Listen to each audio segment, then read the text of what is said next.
Good morning to all of you, my dear students. Today, I would like to prove some important theorems in subgroups. So, we have learned what are subgroups. Now, theorems on subgroups. See the theorem statement. The identity of a subgroup H of a group G is same as the identity of group G. Statement: the identity of a subgroup H of a group G is same as the identity of group G. So what is the meaning of this statement? Suppose H is a subgroup of a group G, then the identity element of H is same as that of G. That's an important theorem. We are going to prove it. Proof. Let A belong to H. A be an element of H.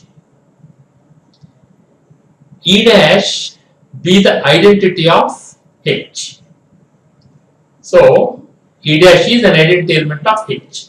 Since H is a group, A E dash is equal to A. So, give a number to this equation 1. Let E be the identity in G. So, here E dash is identity of H and E is identity of G. So, A belongs to H. A is an element of H. But H is a subgroup of G. Therefore, A belongs to G. So, AE is equal to A. Given equation 2. Also, E dash belongs to H. Implies E dash belongs to G because H is subgroup of G. Every element of H is also an element of G. Now you take the equation 1 and equation 2. From these two equations, what we get? AE dash is equal to AE. Since G is a group, left cancellation holds. So by left cancellation, E dash becomes E. Therefore, identity element of G is same as identity element of H. Hence, identity of a subgroup H of a group G is same as identity of group G. So here onwards, if H is a subgroup and G is a group, both H and J will have same identity element. Take another theorem. See the statement. The inverse of any element of a subgroup H of a group G is same as inverse of that element regarded as an element of the group G. So, what does it mean? Suppose there is an element H and it has an inverse. Suppose that element is taken as element of G, then also the element has same inverse. So, inverse of element in H is same as inverse of element in G. So, let us prove this. Let E be the identity in G. E is an identity element of G. Since H is a subgroup of G, E is also identity of H. Just before we have proved, identity element of H and identity element of G are same. So E is an identity element of H. Let A be an element of H. A belong to H. Therefore, A belong to G. Why? Because H is subgroup, every element of H will be element of G. Let B be the inverse of A in H.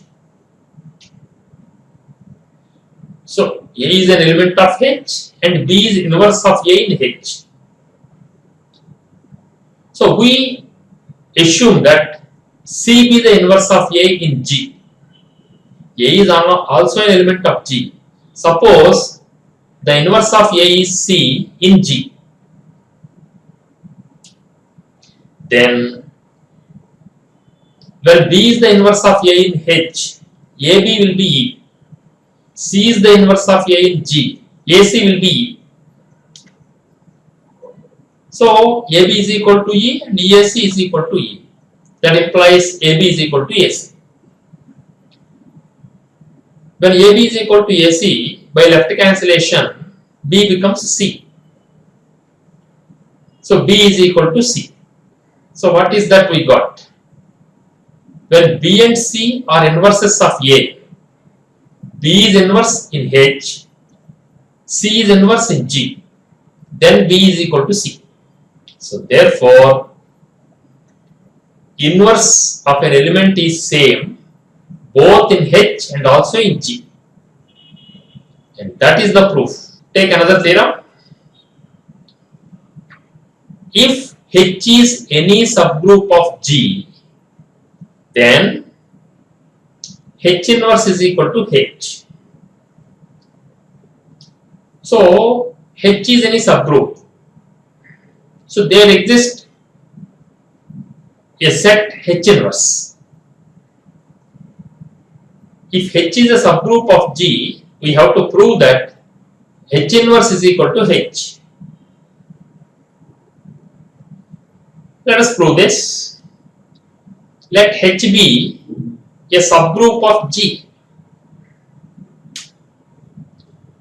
And H inverse is a set. Let H inverse, small h inverse belong to capital H inverse. Capital H inverse is set, small h inverse is element. So by definition of H inverse, capital H inverse, H belong to H, small h belong to capital H. Since H is a subgroup of G, H inverse belong to capital H because H is a subgroup. What do you mean by subgroup? Subgroup is group itself. So every element of H will have an inverse, and inverse belong to H. Small h is an element of capital H, so its inverse is small h inverse. It also belong to capital H. So capital H inverse belong to, small h inverse belong to capital H. Therefore, small h inverse belong to capital H inverse. That implies small h inverse belong to capital H. So we started with an element small h inverse belong to capital H inverse, and we proved that element small h inverse belong to capital H. This shows capital H inverse is subset of capital H. Equation 1. Again, you take small h belong to capital H. Since capital H is a subgroup, this implies small h inverse belong to capital H. Implies H inverse whole inverse belong to H, capital H inverse. But small h inverse whole inverse is H again, small h. So small h belong to capital H inverse. Now what happened? Small h belong to capital H and the same small h belong to capital H inverse. This shows capital H is subset of capital H inverse. Equation 2. So in the first equation, capital H inverse is subset of capital H. In the second equation, capital H is subset of capital H inverse. So from these two, 1 and 2, we finally get capital H inverse is equal to capital H. So what finally we proved? If H is a subgroup of G, H inverse is equal to H.